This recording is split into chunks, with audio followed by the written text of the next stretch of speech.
Mind silent for a little bit when you press her. We're going to change that number, right? What number do you want? Oh, we got that? Is that right, Michelle? Yeah. The YWCA? Yep. Can we take out safe house, because it's more than just our safe house. Is there a way to edit that or no? Yeah. Just YWCA crisis line would be the more accurate. Okay. Yep. We want to keep the national up there just because this reaches many more people. Yep. So, Yep. all right. When you're done with that, ready to go, Kevin. And then what's after the stat slide? Just like the stuff we already have. Okay. So you'll just put it up as I talk. Whenever, yeah. Okay.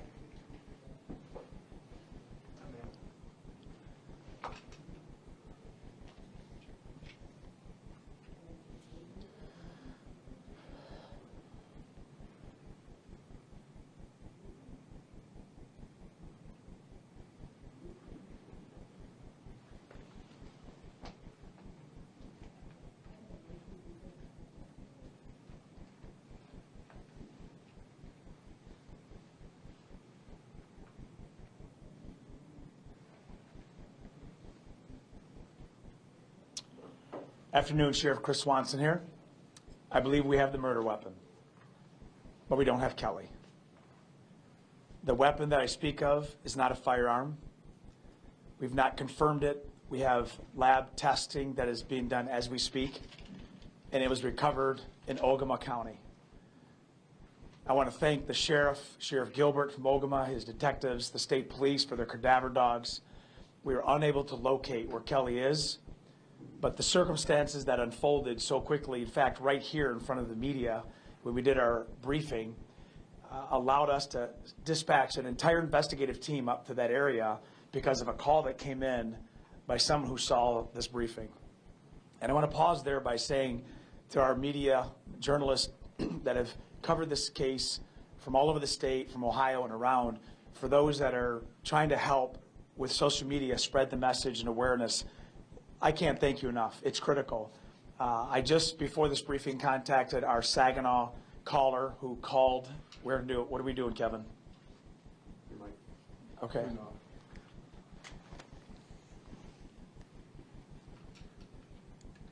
Why don't we start that live over again?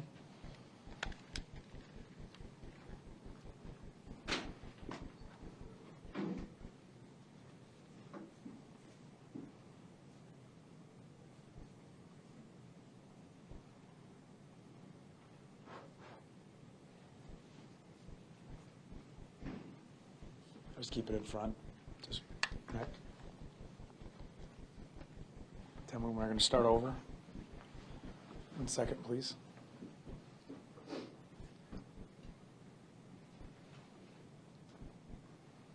Thank you for your patience.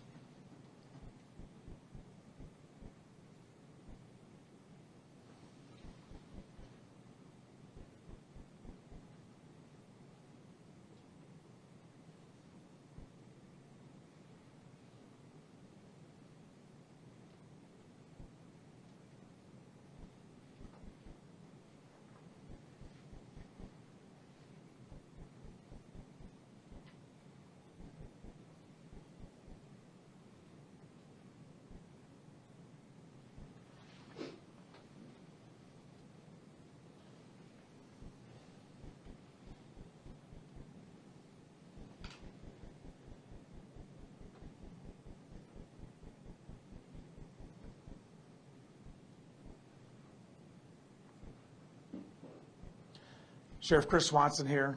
Thank you for coming back for another briefing. I believe I have the murder weapon. It was found by the detectives in Ogama County because of the tip that came in while we were doing a briefing just yesterday. I can't confirm until we do continued lab testing that it's happening right now, but I will tell you it is not a firearm. It is a blunt object, and we will follow up with more information as it comes.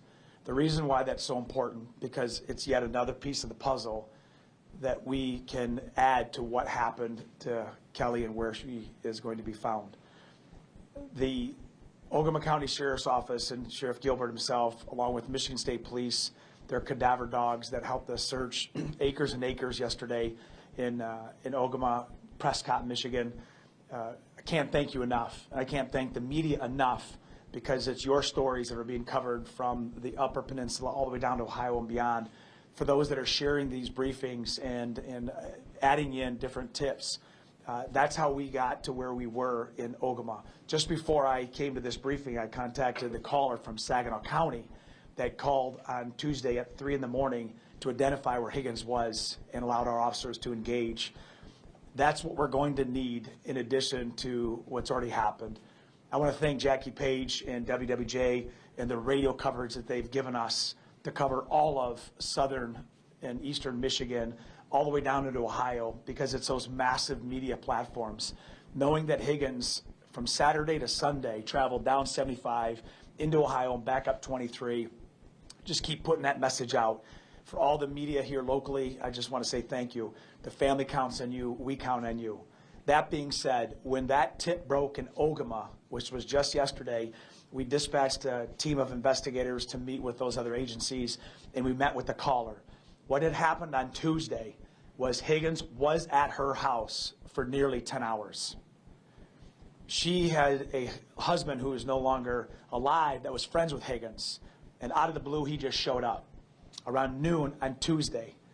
And from noon, for about an hour and a half or so, he took a nap in his car after he said he was tired, and then came out and helped her with some yard work. And what was interesting is there was an exchange of maybe going into town to get something to eat, and he said, I can't, my truck is too dirty. Well, other friends came over during the day. Again, nothing suspicious.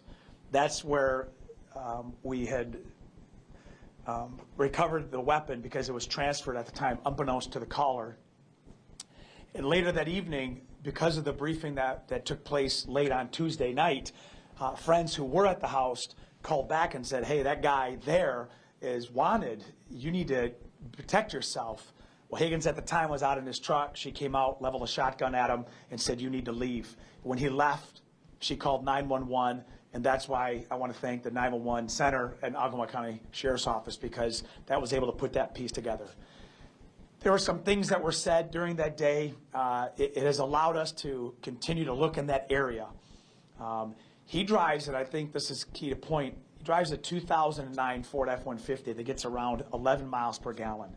He doesn't have an income stream.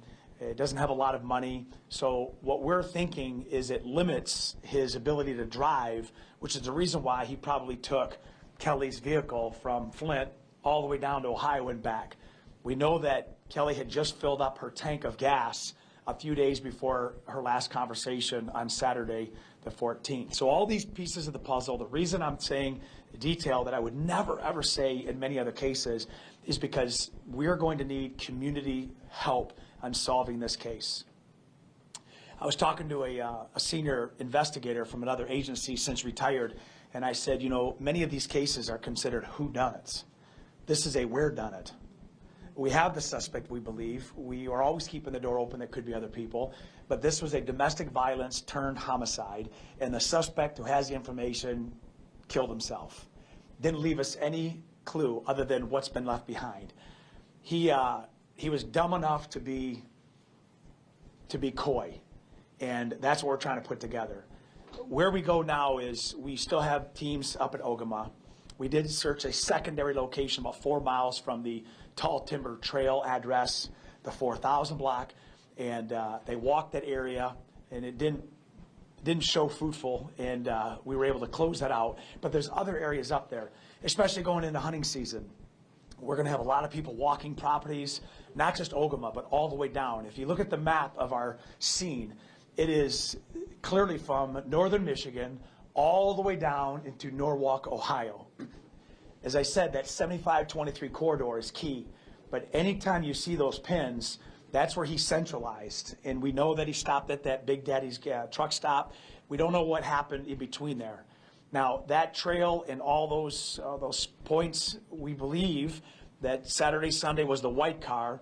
After Sunday, certainly into Monday, it was that 2009 Ford F-150 truck.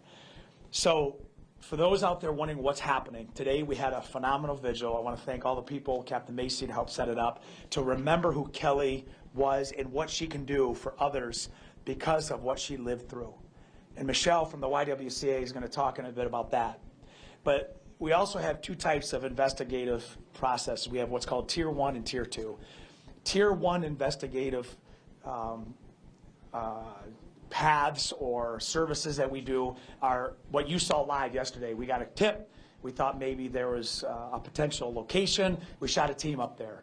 Tier 2 are all the search warrant preparations, the more than 13 search warrants. That all brings data. So we have to process that data. That Tier 2 process is how do we pinpoint, and that's what's happening now. We have both vehicles in custody.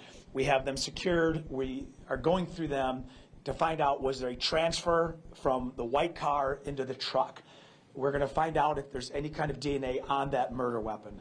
We're going to break down and track that phone pattern. Sometimes you have a wide swath and you need to get more information from the carriers, Verizon, T-Mobile. That takes time. Other things that we have to work on is what's called a crash data recorder. In every vehicle, there's a CDR. Well, in order for that to be engaged, you need keys. We can't find Kelly's keys. We can't just order up keys. We have to take the vehicle to the dealership, a Hyundai dealership, to get the keys matched to start it. That's all timing. That's all Tier 2. So anytime that I'm doing these briefings, remember that that's happening as we speak. Everything has to be recorded, documented, working with Prosecutor Layton, talking to other agencies, the FBI, State Police Crime Lab, K-9 units. We're looking at other search units. At the same time that's happening, we're following these leads. So keep them coming in. Finally, I want you to know that as we progress, we can see this story start to unfold.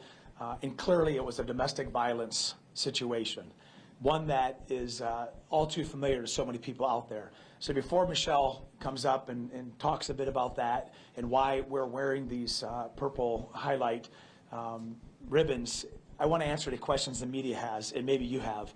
I wish I could give you more information, but as I continue to update, I will not do another update unless there's a major development until after the weekend. So I open it up to media questions. Go ahead. Two-part question. I don't know if you can answer this, but what is the murder weapon? And the second part is, how did you obtain it? I know you were talking kind of fast for me. Mentioned some friends or something like that may have had it. Like, how did you get the weapon? It was recovered in Ogama at the home. I told you it's not a firearm, and it was a weapon that causes blunt force trauma. And can you go into any further? Because it's still being tested. We don't have the body to show and match up wounds, so I can't confirm it. I want to let people know that we believe we now know what happens, which matches what we saw at the house, which matches what we saw in the back of her car, which matches what we saw in the body bag, so it's all coming together. The reason I say that is because, as I mentioned, small pieces of the puzzle put the big picture together. I cannot confirm right now in front of the media and the public what that weapon is until we test it this weekend. Did it appear that it was hidden there, or was it all? No, that was the bizarre thing is that object was brought to the caller from Ogama and said, hey, you may need this to protect yourself, and that was it. Nothing unusual other than how many friends do you have come over and bring you a weapon to say you may need this to protect yourself. Yes. Now, we know that Higgins had a criminal record. What state was that in? Was it Michigan, Ohio? We've been looking into that. We weren't sure if it was further back where there's no record of it online, something like that. Well, it may not be online. It was 2008-9. He was sent to 6 to 20 years in prison. I don't know why it's not on notice. We have what's called a criminal history, and it shows that his criminal record dates back to the 80s up until after he got out of prison in 2013. Most all of them were disorderly, larcenies, burglaries, concealed weapons. One was assault with intent, strangulation. So he had a history of this. And then beyond that, he's an habitual offender. So in Michigan, an HO offender is one who has had multiple felonies over multiple time periods. So he was an HO 5. And that was Michigan. Yes, it was Michigan. Yes. Any results on the soil yet? I know you mentioned that yesterday. I know that might take time. And then secondly, do you believe that Kelly is buried somewhere, or is it more of a shallow grave? When you talk about hunters who may be going out in the woods, what should they be looking for that might be an indicator that this could be something? Yeah, the question is what is the results of the soil samples and what could they possibly see if you're in the woods. And I know these are grisly, grim facts, and the only reason we're doing this because I want to know what people should look for and what they should do. To your first point, we do not have results of the soil. That again is tier 2, and you don't have all the experts that work, on a regular basis to test that. So those samples are being sent through the lab, and that is in process. But we also have to have something to compare it to kind of like DNA. We have soil, but what do we compare it to? Clearly, we're going to be able to kind of narrow that down, hopefully, based on what the scientists say. To your second point, it's tough. Everything to us indicates that she was buried. So when you're in the woods, and I know the difficulty of leaves falling, it's going to put a camouflage over it. I think the key that everybody watching in any of that area that we talked about, if you see information on your ring cam, or if you see a surveillance photo or something as a business owner, but more importantly, if you're walking in the woods and you see 2 tracks of what could be the wheelbase of a 2009 Ford F-150, if you happen to see where somebody was where they shouldn't be, if there's one thing I know about hunters, and when they scope out their land, they know who's been on their property. Maybe there's a deer cam that's up there. These are the key pieces of information that we need. We do believe at this point that the woods were involved. He disposed of her somewhere, except for the area is so vast. Just a quick follow-up. Have you ruled out anywhere in Ohio and southern Michigan? Have you narrowed down the area to Ogama County? Do you believe she is somewhere in Ogama County? I don't narrow it down. I've narrowed it down from on those pins. From Ogama, that area, down to Ohio, a lot of it is because we know the vehicle that he drove to Ohio was recovered Monday morning. So that's out of the game. We do know that she was probably in the back of that vehicle because of the evidence pattern. What we also know is the body bag and the tools were in his 2009 truck that gets 11 miles to the gallon, where he doesn't have the ability to gas up. We don't have him at the gas station. So he was limited on where he could go. But I don't limit to where she could be. That's why we gave the map. Final questions.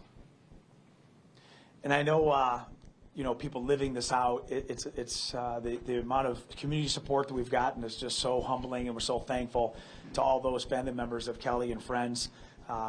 We want to make sure that this situation is not in vain, and that's why we bring up our friend from the YWCA, Michelle.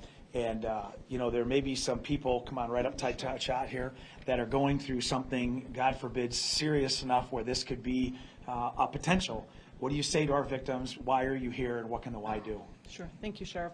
So good afternoon. My name is Michelle Rosinski, and I'm the CEO of the YWCA Greater Flint.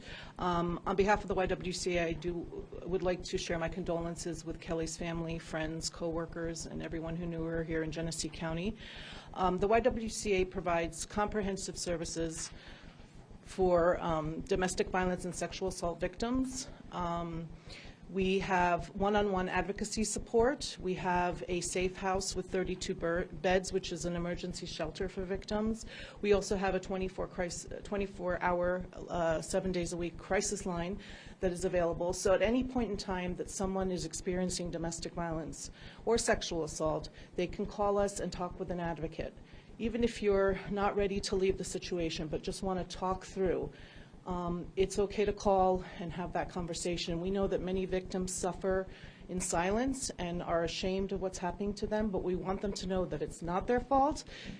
The abuser needs to take full responsibility, and we need to hold them accountable. And so, again, we are here to support you. Our crisis line number is 810-238-SAFE.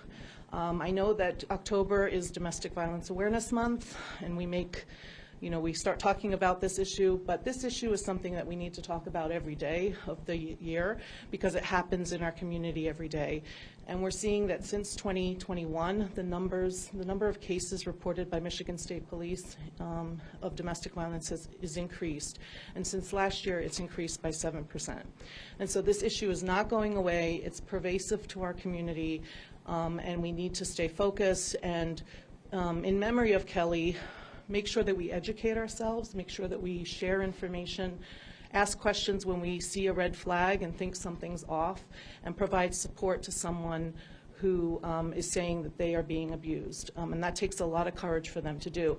And as we say at the YWCA, we always believe survivors. Thank you. Thank you, Michelle. Now, we had a little technical difficulty. Sergeant Sprague, what do I need to redo and how long? Just recap the first minute or two, so our viewers know. Okay, but we're going to keep the other footage, right? Yeah, everything's all good. Just Okay. recap. So our viewers that are still watching, I want to thank all the media. I made sure I recommended that you come forward with your tips that you see. Thank you to Jackie Page, WWJ, our local media, 512, Mid-Michigan Now, our affiliates around the state. To all those that have considered, trying to help and doing the right thing, we thank you. We talked about what we believe we have is the murder weapon that was recovered up in Ogama. Thanking the sheriff of Ogama County, Gilbert, for his staff, state police, the cadaver dogs, and we are going to continue to work this case and to get answers. But we need you to do your part by using this platform. Call 911 if you have any information, any pieces of the puzzle. Anything else, Kevin? Nope. Thank you again. I will see you at the next briefing. Until then, unless something breaks, be safe. Thank you. Ours is off.